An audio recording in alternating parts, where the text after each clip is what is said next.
দেখে দিতে চাই, আমরা রংপুরবাসী প্রধান উপদেষ্টার কাছে জানিয়ে দিতে চাই আমাদের প্রকৌশলী বিশ্ববিদ্যালয় দিতে হবে।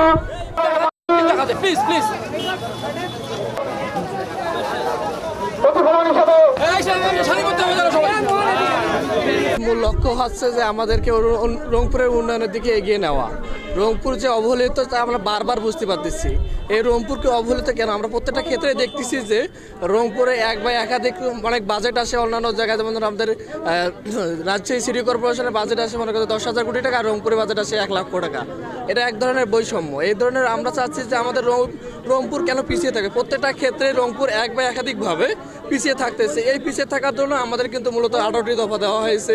যেমন চিনমৈত্রী হাসপাতালে আমরা চাচ্ছি যে চিনমৈত্রী হাসপাতাল আমাদের রংপুর জেলায় যেন হয়। তারপর হচ্ছে যে এখানে দেখতেছি যে এটা নিয়ে কোনো অনেক গোল ঘষা হচ্ছে। তাই আমরা চাচ্ছি আমাদের আবার তিস্তা নদীর পানি, আমাদের তিস্তার পাড়ে যারা বসবাস করে তাদেরকে দেখা যায় তারা এক বা একাধিকভাবে ক্ষতিগ্রস্ত। যখন তিস্তার পানির ন্যায্যতা পায় না আমরা, তখন তিস্তার পাড়ের লোকেরা মনে করেন যে তাদের যে অসহায়ত্ব, এদেরকে দেখলে আমাদেরকে মনে হয় যে আমরা খুব অভাবী। কিন্তু আসলে কি আমরা এতটুকু, আমাদের তিস্তার পানির ন্যায্যতা আমাদের থাকা উচিত। এবং আমাদের যে রংপুর যে একটা মেডিকেল কলেজ আছে যেটা পাকিস্তান আমলে হয়েছে, কিন্তু এটার কার্যক্রম এতটাই খারাপ, এই খারাপ গতিটাকে আমাদেরকে উন্নয়নের দিকে নিতে হবে। এবং সেখানে নার্স, পর্যাপ্ত পরিমাণ নার্স নাই, স্টাফ ওয়ার্ড বয় এগুলো নেই, এগুলোকে আমাদেরকে এগিয়ে নিতে হবে। আমরা আশা করা যায় এবং প্রধান উপদেষ্টা আমাদের জন্য বৈষম্যর প্ল্যাটফর্মে শহীদের রক্তের উপর দাঁড়িয়েছে আমাদের উপদেষ্টা আছে, তার জন্য আমরা চাই যে তিনি যেন আমাদের যে বৈষম্যটা থেকে রক্ষা করা হয়। এবং আমাদের প্রধানমন্ত্রীর কাছে আকুল আবেদন যেন আমরা যেন এই রংপুর থেকে বৈষম্য থেকে দূরীকরণ করতে পারি।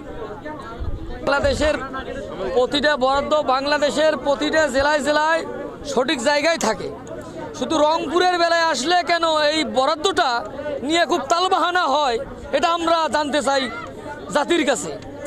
আর আমাদের প্রধান উপদেষ্টা আমাদের রংপুরে এসে বলছে রংপুর সবচেয়ে উন্নত মানের রংপুর বানাবো। সবচেয়ে উন্নত মানের রংপুর বানাইতে গেলে সর্বপ্রথম চিকিৎসা খাত, শিক্ষা খাত এগুলো উন্নয়ন করতে হবে। চিকিৎসা খাত যে জায়গায় নাই, শিক্ষা যে জায়গায় নাই, সে জায়গায় কখনো উন্নয়ন হতে পারে না। উন্নয়ন করতে গেলে চিকিৎসা শিক্ষা দুটাই লাগবে। আর আমাদের যেটা বরাদ্দ রংপুরে হয়েছে, এই বরাদ্দ যদি আমরা রংপুরে পাই, আমাদের প্রধান লক্ষ্য প্রধান উপদেষ্টার কাছে যে আমার ভাই আবু সাইদ শহীদ হয়ে গেছে, আবু সাইদের রক্ত নিয়ে তালবাহানা করবেন না। যেটা রংপুরের বরাদ্দ সেটা রংপুরেই দিয়ে দেন আপনারা।